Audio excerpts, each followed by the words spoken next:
listening to Stairway Spirits, a production of Ghostly Talk. Stairway Spirits is a free podcast and research project examining supernatural activity on or around staircases. The stories are wide and vast, so join us, won't you? Theaters, as we know, seem to be a hotbed for paranormal activity. There are a lot of theories as to why there are so many experiences and stories, but the common idea is simply the amount of emotion and energy that is expelled in a place of performance. What if you add stairways to this equation, though? Writer, anthropologist, and former international English teacher Amanda Woomer was nice enough to discuss this idea with me concerning a theater that she is currently investigating. We unpacked a lot in this one, on and off the stairway. So the building that the staircase is housed in was built in 1889. Wow. So it's pretty old. And I just feel like in general, whenever spiral staircases are a part of any sort of structure, but especially a haunted structure, it just ups the creep factor. Yeah. I don't know if it's because like they're slightly claustrophobic or they kind of make you dizzy as you climb up them, but there's just something about spiral staircases that I think people hate or love to hate. I don't know. There's a whole spectrum of how people feel on spiral staircases. And this one in particular is easily the creepiest one I've ever been in. So active, so much activity happening around it. I personally love it. It's like my favorite location to just kind of like sit and just get a sense of the area. But yeah, it's a relatively old spiral staircase that's been kind of the focal point of this particular building's haunting for as long as I've known about it. So at least 20 years now, there have been stories kind of circulating around the spiral staircase. Really? You know, and what you said is very interesting when it comes to the a spiraling staircase. I think about lighthouses. And that's obviously a spiraling staircase too. You know, we really, in the previous chapters or episodes we've done with Stairway Spirits, one of the things, a reoccurring theme that's a big part, I think, of stairways in general is the fact that you have, you know, when you're going up and downstairs too. I mean, it's equally, I think, as stressful on the mind and body to climb, to ascend and descend a passageway, right? Especially it's with two steps. Very different experiences. Well, I mean, and I thought about this, you know, going into this a little bit. You know, everybody's like, well, climbing stairs, it's just, I go, no, I think going downstairs is more terrifying to me because you're doing a controlled fall, basically. Yeah. If you think about it. I mean, yes. You're literally, you know, you're not falling, obviously, but you're descending, but in a very organized manner. But it's dangerous. Stairs are dangerous. They really are. You know, we hear about people dying, unfortunately. And it's a lot of times people fall downstairs and they get hurt or they die. They expire. Now let's add another element to it. Along with all that stress, let's go in a circle now for a couple of stories or whatever it is. Right. You spiral, so... And I think, I mean, obviously you're not moving that fast up the stairs where you're going to get dizzy, but I think some people can get a little dizzy as a result of climbing a spiraling staircase like that. I think the whole experience, I'm with you. It adds not even the creep factor, but also just that added element of stress, I think, right, when it comes to these stairways or spiraling ones. I'm sorry. I think that's wild, cool. Now, you said there's been a lot of activity on this spiraling staircase. Can we talk about a little bit of the experience, like some of the activity, like what people have seen, what they've heard, what's happened there? Yeah, so it's really run the full gambit of, you know, people kind of the more mundane experiences of people feeling uneasy or hearing things to, you know, full-blown full-body apparitions. Whoa. The main haunting that we think is happening there is kind of more of a residual haunt, we think. We have been slowly piecing the puzzle pieces together, and we think that it is the residual energy of a former choir master. The building used to be a church, so the spiral staircase leads up to the balcony where the pipe organ was. Yeah. And It's the most fascinating thing, just as a paranormal researcher, where you go into the spiral staircase, and it's almost as if you turn on a light switch, where if you do exactly what you're supposed to do, it kind of ignites this energy. And basically the I don't even want to say like the legend or the folklore behind it, but basically if you go into the spiral staircase and you sit right in the middle where you can't see the bottom and you can't see the top of the stairs, you sit there and you actually hear with your own ears someone coming down the stairs behind you, kind of mumbling under their breath. Ooh. And to the point where people have reported hearing the sound of, footprint or footsteps and like the crunching of dirt and pebbles underneath someone's shoe as they come down the stairs. And again, it's like clockwork. If you do this, you experience this. And we have found, strangely enough, that women are more affected by this phenomena than men, but in particular, blonde women. It's very strange. The first time we really actually noticed that this was happening to multiple people, a woman who was a member of the building, who was blonde, she sat there and she ended up running out because she was so scared, because she basically heard this person coming up behind her and then felt them kind of like lurking behind her. So she ran out. And then as we've been kind of experimenting with it, we've realized that it is really, really a very heavy feeling. I won't say malicious because we don't feel like it's a negative haunt, but just a very heavy presence for blonde women. So maybe the choir master has an affinity for blonde ladies. I don't know. But that is kind of like the main thing that we know kind of happens like clockwork.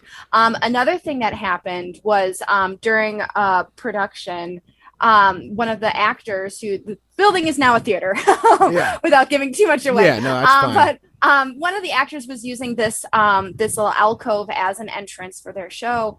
And while they were waiting for their cue, they heard someone coming down the stairs, and they just assumed, oh, it's, the light crew member or a sound crew member. Yeah. So they kind of looked up, and if you look, you can see the top. So you can see if someone's coming down, and she didn't see anyone.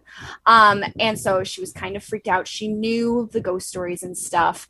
And so she actually just sat down waiting for her cue, wishing it would come sooner. And she looked at a Halloween decoration, just kind of like focused on that to try to keep herself calm. And it happened to be a skeleton. And she heard with her own ears a man's voice saying, "That's right, look at the paper man." And this poor woman has to go out on stage after this. There's, and she was blonde. I have to put that little mark in there. She was a blondie. Whereas, I've been in there before. I am naturally blonde, but my hair is dark now. And I don't trigger it as much. So clearly I've tricked whatever energy is in there. I'm naturally a blonde, but, not upon the surface. But another great story that happened there was the story of the lady in red. She is kind of our, the main player in all of our ghost stories. Hey, Amanda. Yes. I didn't mean to cut you off, but I just had a thought about that. And I want to talk about the lady in red also. But one thing you mentioned, the blonde thing, right? Yes. What that makes me think about here is, so this particular ghost, blondes are most affected, as we've said, right? Yes. This spirit, whatever this may be, by you dyeing your hair, I hate to say it that way. You dyed your hair. It sounds so bad. But you obviously, you darker hair now. What that tells me though is whatever this spirit is, whatever this thing could be, there's some degree of intelligence there. It seems like to me, right? Because obviously, or a visual cue, like whatever this thing may be, it can obviously see you, and you may sometimes be able to see it. So what it just has me thinking about, what tripping out on basically, is this idea where whatever this thing is, it interacts, it has some type of intelligence, and it can be fooled. Right? That's still a sign of intelligence, being fooled, to me. Do you follow what I'm saying?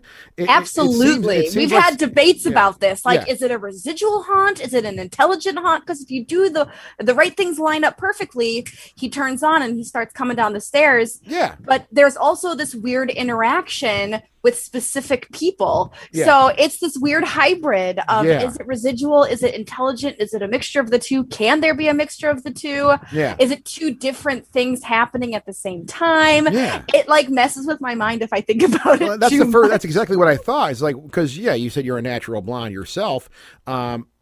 This to me, it just goes back to the idea where I say, the more I study this stuff, the more we talk about this stuff on the show and whatnot, in general, not just stairways, but ghosts in general, these idea of spirits, is they clearly were people. They were physical people at one time, but you carry that consciousness, I think. You carry that after, if you are a ghost or a spirit, whatever it may be, you carry those traits with you, throughout whatever existence we have in this whole thing. And I'm going really big right now, but that's that speaks to me in that way when I hear stories like that, of just a simple thing of, well, it likes blondes and I'm a blonde, but my hair's dyed a different color.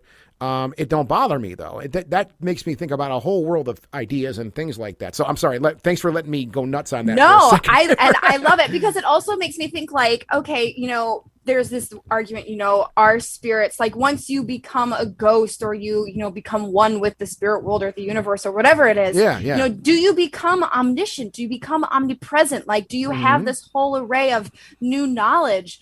And this makes me think, well, no, like if he can't, if this choir master, if that is who is inside the spiral staircase, doesn't realize that I'm naturally a blonde, then there must be kind of a cutoff of the amount of knowledge that a spirit could potentially gain after they die. I'm totally with you, where it's like this trippy, like this is a whole other conversation down the rabbit hole for some other day. But another, I want to move on to the lady in red too, but and it could be a varying degree. Like, I guess what our idea is, as these fleshy things that we are, living here where we're at, doing podcasts and stuff, where I guess my idea is, once you pass on, the idea is you do attain a new level of knowledge where, and maybe that's Hollywood. Maybe that's where it is for me, Hollywood, because, ghosts can see everything you're doing. They know your thoughts. They know everything, right? They're above you, they're above just a simple, gray matter we have that runs our bodies and stuff. They know more. Maybe they don't. Maybe as we've heard before, like some spirits don't ascend. Maybe they don't go on to the next level of existence or whatever it may be. Some spirits, like we're talking about with this theater, maybe they are stuck there. Maybe they can't leave there. And maybe they're, as a ghost, they're no different than we are as people, and they can be fooled like we can be fooled. Right. So, I mean, I'm sorry. There's a lot to unpack there. but that's what's so great about it. And I love it. Yeah. No, it's super interesting to think about all this stuff. But let's talk about the lady in red though, too, please. Yeah. So the lady in red, she's, like I mentioned, she is kind of the main character when it comes to the ghost stories at the Ghost Light. She's been seen fairly regularly for the past 20 years. Yeah. And she's usually seen as a physical being, I'll say. She doesn't look like a ghost. She's not see-through. People have mistaken her for cast members, crew members, and an actual person. So she has been spotted all throughout the theater on multiple staircases, but in the spiral staircase in particular, someone did spot her once coming out of the alcove, and she actually stopped, turned, and looked at him. So she also saw him before continuing down to what is now the basement stairs. And she is seen fairly regularly up in the balcony, again connected to that spiral staircase, and she isn't just tethered to staircases in the building. She's been seen in the house, the theater area itself. She's been seen backstage. She's been seen on stage. She's been seen all over the place. So she's kind of free to roam wherever she wants, but she does really make her presence known in certain areas, like the different staircases in this building in particular, which I just find so interesting, that the choir master energy that we've kind of pinpointed seems to be focused on, I don't want to say stuck, but he's focused on the spiral staircase in particular, and then sometimes up into the balcony, and he does not leave that area. Whereas the lady in red, she's free to go wherever the heck she wants. So again, that's another interesting thing to kind of scratch your head about and be like, well, why is this particular energy free to roam while this one seems to kind of set up a house stuck in this one specific area? Yeah, he seems stuck on repeat over and over and over again. Yeah. And that is an interesting idea too. I mean, it just goes back to what we're saying. I mean, I think we all have a different impression of what, being a spirit is, I think. I mean, we all have a different idea of that. And again, I don't think it's as nearly as complicated, I would say, as people make it out to be. Maybe it is just like we said. I mean, I hate to keep hammering this point back again, but yeah, maybe some spirits don't ascend. It's the whole idea, where you pass on and you float up to the sky, and there's St. Peter with the harp and all that. I mean, we know all these ideas, right? Maybe it isn't. Maybe it don't work that way. Hell, I'm willing to go on record saying maybe we don't leave here. Maybe we don't leave this planet. We just become something else. You follow what I'm saying? Maybe we don't leave the earth that we live on now, but when we pass on, we do. Maybe we go to a different dimension. Maybe there's this whole idea of why we see ghosts is that maybe another dimension that sometimes they rub a little close together. The whole basis on Halloween, basically, right? So, I mean, again, I probably had too much coffee this morning, so that's why I'm like my brain's like it's all over. But it's like, it makes you think about all those things, and maybe we don't.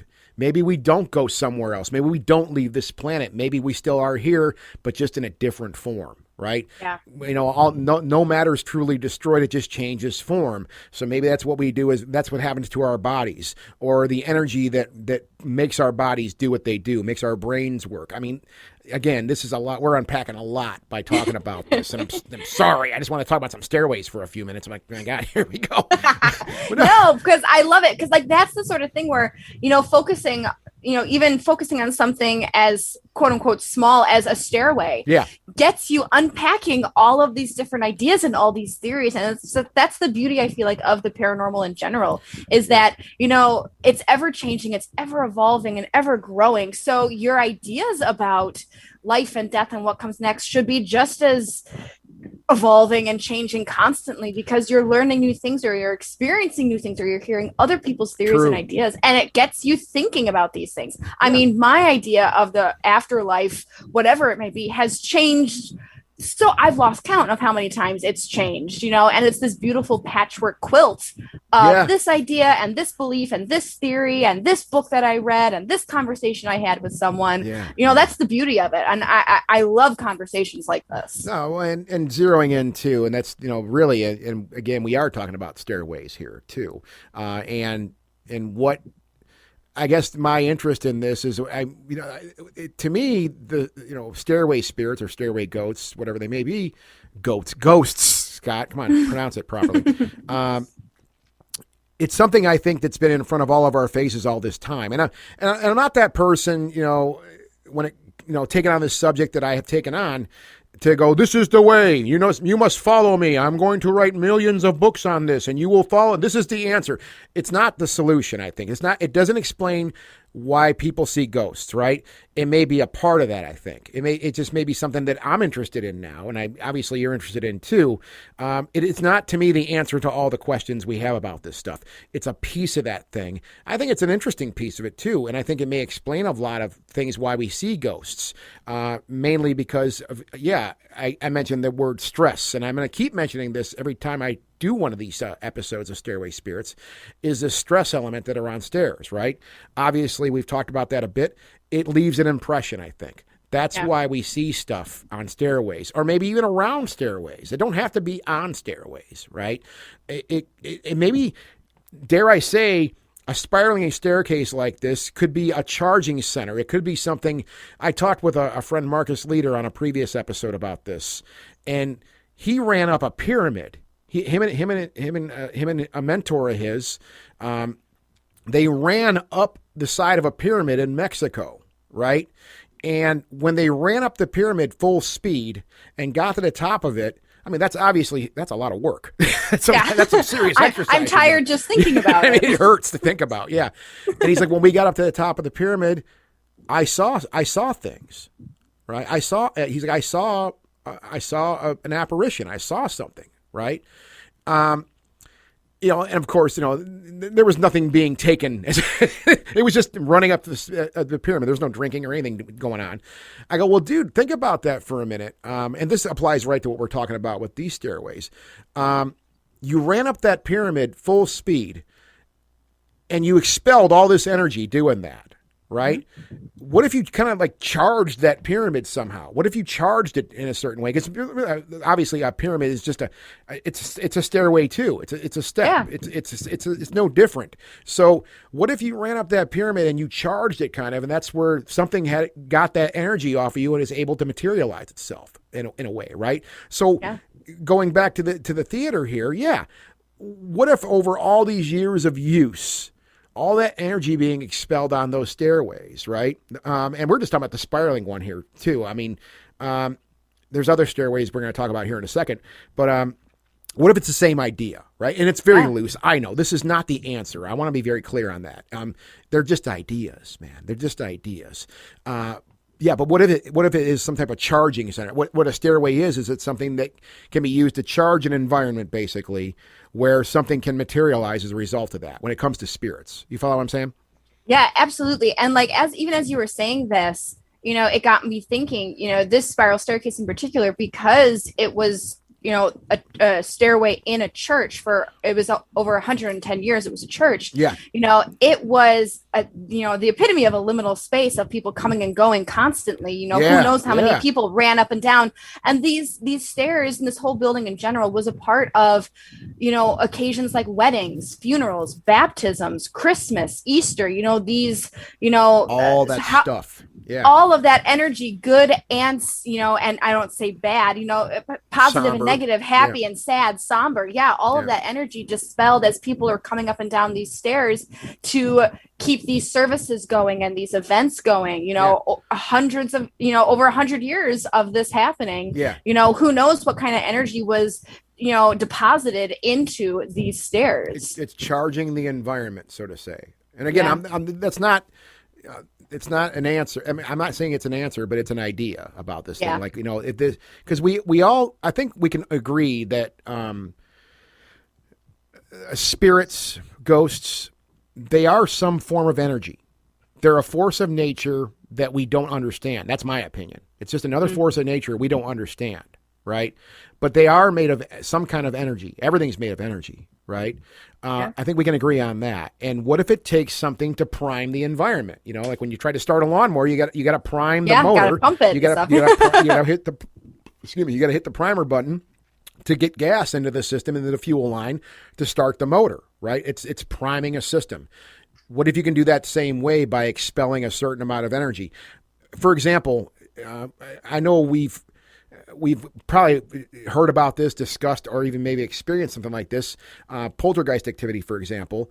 I've actually seen this happen. I was a part of something where when we escalated our not arguing, but you get intense, right? Sometimes you have a spirited discussion about things. Things get intense. Pun intended. Yeah. Yeah, exactly. So, I mean, I've seen this happen with environments where, you're making me laugh about that pun. I'm sure that. Sorry. No, you're fine. It's the damn coffee. I told you I drank too much damn coffee this morning. But no, it's a spirited discussion and it gets a bit intense and something may just happen. I was having a conversation with somebody at a place years ago and doing some investigating, out in the field a bit. And while we started, our conversation was ramping up. You have those conversations where they start getting more and more intense. You start getting more passionate about the subject. And right in my peripheral vision, I saw something just spark over a kitchen sink.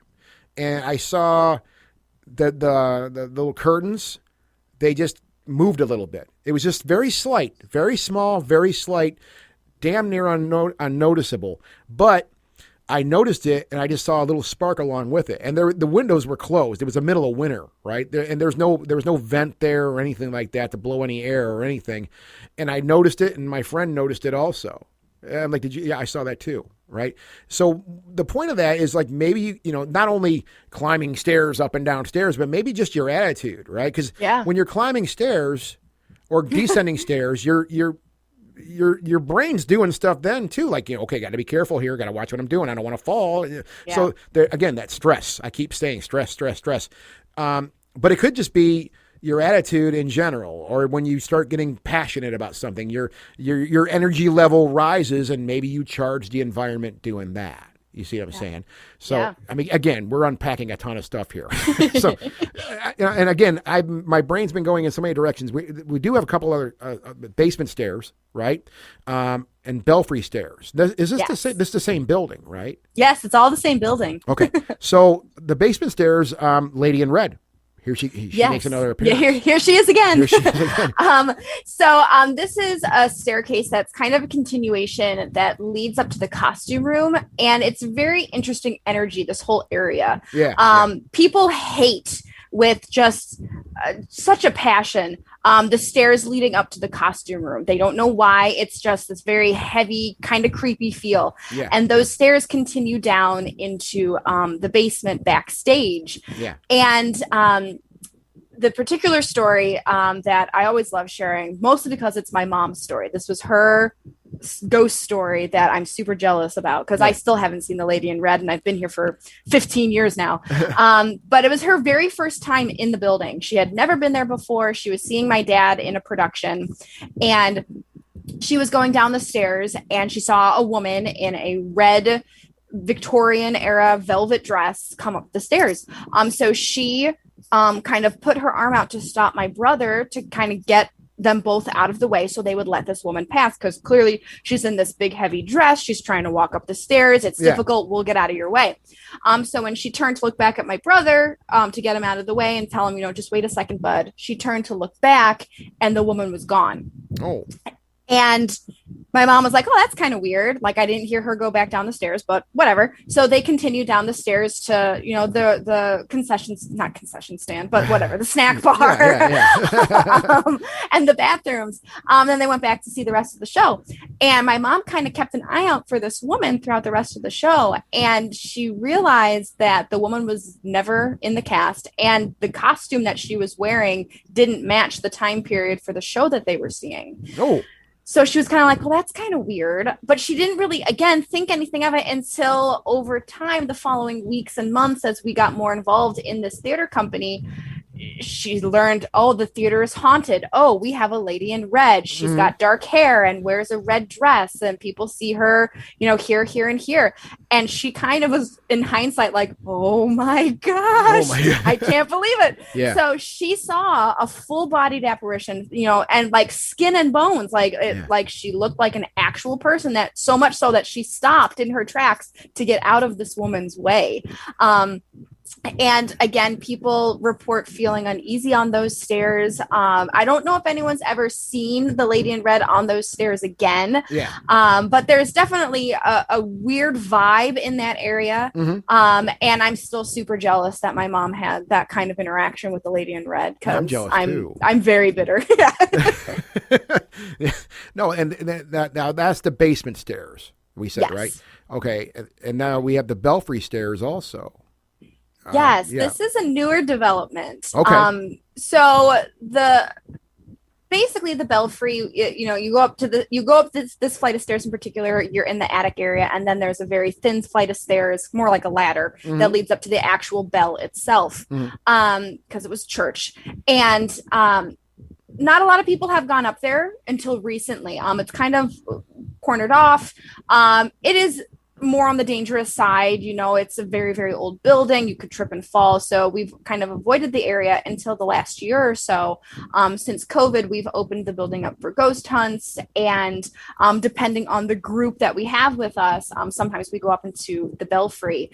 And this staircase in particular, we're kind of like slowly putting the pieces together. I saw one of my first shadowy figures while I was up there, and other people have reported seeing a shadowy figure as well. I don't necessarily want to say it's a shadow person, just because I feel like that has a different connotation, and I don't know if it's a shadow person, quote unquote, or just a shadowy figure. But it's basically a black mass in the shape of a man. And most recently, it was probably in April or May, we had a group there that a man was standing at the top of the stairs, and there was 3 men, very respected paranormal investigators here in Western New York. And at the exact same time, they all saw the shadowy figure standing behind the gentleman at the top of the stairs. And in that instant, the man at the top of the stairs had this sensation that he needs to leave. He needs to go. I'm just going to walk down the stairs, put my hands on both sides of the wall on either side of me to kind of steady myself, because I feel like I shouldn't be here anymore. And everyone else at the bottom of the stairs really felt that the figure behind him was not like, oh my gosh, he's going to push you, but better to be safe than sorry, just get out of there. And we're starting to wonder if this figure, that we've never seen shadowy figures down in the main area of the building before. So we're starting to wonder if that's always kind of been his area. And now, because we've opened it up and we're kind of poking around now, he doesn't like it. But we had some really interesting coincidences while doing several investigations. The first was that the group that I mentioned previously, they were up on that staircase using a music box and asking questions, doing an EVP session. And at the same time, we were down on the lower level doing an Estes method. And we didn't realize it at the time, but when we were coming back and like sharing our findings, we realized that it was basically the exact same conversation happening in the 2 different places. So the name of Henry came through at the exact same time. Then at one point, our Estes method was talking about alcohol. And, we were like, oh, well, like, what's your favorite drink? I like vodka. And, so like bourbon was coming through, things like that. Well, we found out that the group up in the Belfry had pulled out a little bottle of Jack Daniels as a trigger object. So it was so interesting. But with these staircase in particular, we've been getting kind of these weird puzzle pieces over the last year of investigation. Obviously, there's no true evidence of this. We can't really track down any newspaper clippings or reports at all. But from EVP sessions, Estes method sessions, things like that, we're starting to get the vibe that something happened on this staircase. Basically, what we've kind of pieced together is that a young woman was pushed down these stairs and died at the base of the stairs. Some people think it was because she was pregnant, and whoever was the father didn't want that to be known. Oh, God. But that might not necessarily be connected with this. We don't know if it's the lady in red, that this is her story, but every single time we have done an investigation there, words talking about the belfry, the steeple, an accident, the stairs, pushed, things like that have kind of come through. So we're wondering if something happened on those stairs in particular, that maybe the shadowy figure is trying to make sure that we don't find out, or maybe the lady in red, is she wearing red because she was pregnant out of wedlock, and it's scandalous, the scarlet letter sort of vibes happening. I don't know. But it's this really interesting where we're having personal encounters and we're collecting things through investigations, and they are kind of strangely coming together in this weird little puzzle that I would love to someday be able to find church records or community police reports or newspaper articles or something. And so far, I've been unlucky in that sense. I haven't really been able to track anything down about an accident happening at this particular church. But it's just very interesting that all of these things come through whenever we have an investigation. And it doesn't matter if it's like a private investigation where it's just members of this theater company, or if it's a public investigation with complete strangers that are in the building for the very first time. It's the same narrative seems to be coming through each time, and it always is surrounding the belfry staircase. So I'm hoping over the next few years, as we continue to kind of investigate that particular area of the building that has really gone untouched, at least in the years that it's been a theater, so over 20 years now, if not longer. I'm hoping to kind of find more information as we kind of dig deeper. Yeah, and that's a different scenario with the story you just told about that. Is this idea? I mean, a triggering. Well, I mean, whatever tells the story. We're talking about a murder, more or less, right? Yeah. On a staircase now, right? A lot of ghost stories we hear, or when they get tracked back, a lot of them come from murder. Again, that's that's another set of emotions and stress we're talking about there too. But not only do we have this stress element that I've been pushing really hard, this idea on stairways, but now you also have someone murdering someone essentially, or injuring someone, let's say, right, on a stairway. That is just another piece of this puzzle, I think, when it comes to not only, again, just the stress of a stairway, what I said earlier about maybe charging the environment with a stairway, with your own energy, but now just killing somebody. It's not, that's sure to leave an imprint. Yeah, and I'm not making light of that in any way whatsoever. But it's going to leave an imprint. That's exactly what I was saying. It's going to leave an imprint. So, one thing before we get done here, I want to ask you though, Amanda. I mean, I know I've been kind of just, again, I think I had too much coffee this morning. I really went nuts with that. But what are your thoughts? Maybe, I mean, we've talked about some of your thoughts, I think, but just to kind of close it up here, when it comes to these stairways, and especially in this theater we're talking about here, what are your thoughts? Do you have any ideas what you may think causes this, or, well, I guess in regards to the stairways, what are your thoughts on that? So for me, I definitely 100% agree with what you were saying with, the energy of people running up and down these stairs and, kind of going back to the idea of liminal spaces. I think that's kind of a buzzword lately in the paranormal. Yeah, well, everyone's using it, but they're fascinating too. It's exactly. A fascinating idea, and I feel like it's the ultimate liminal space, even more so than, people always say, like, oh, roads or even like hotel rooms, things like that.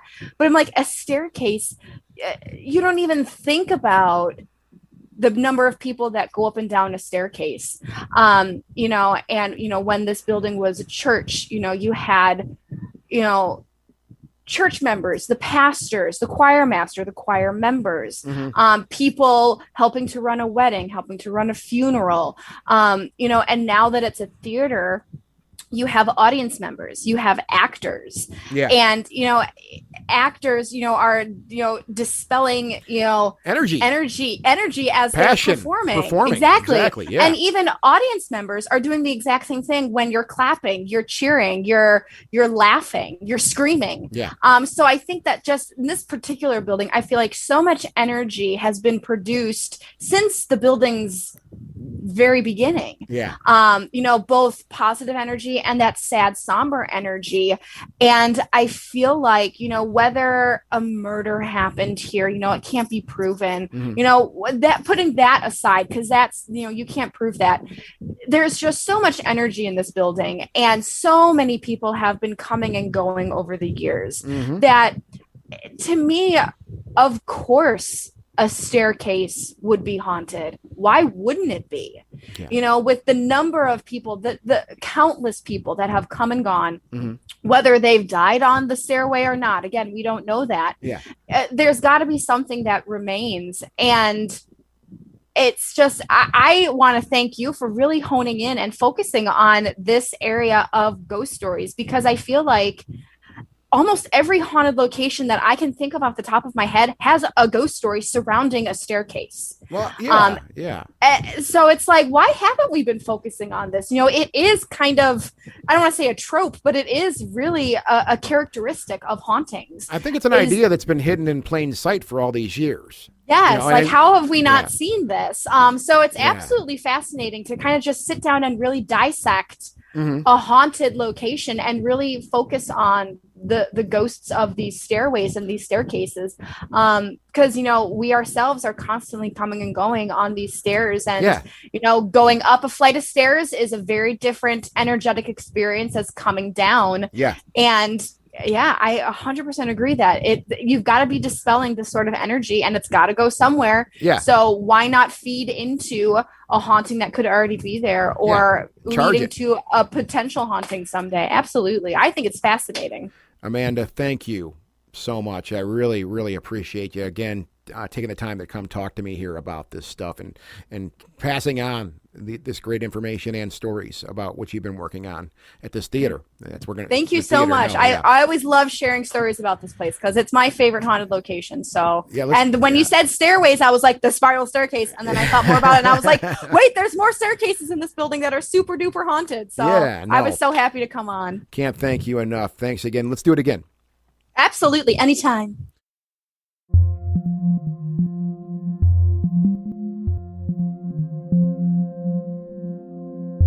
You have been listening to Stairway Spirits, a production of Ghostly Talk. Stairway Spirits can be found at stairwayspirits.com. Our mothership, Ghostly Talk, can be found at ghostlytalk.com. We want to hear about your stairway spirits. Feel free to reach out to us at stairwayspirits@ghostlytalk.com. Thank you for listening.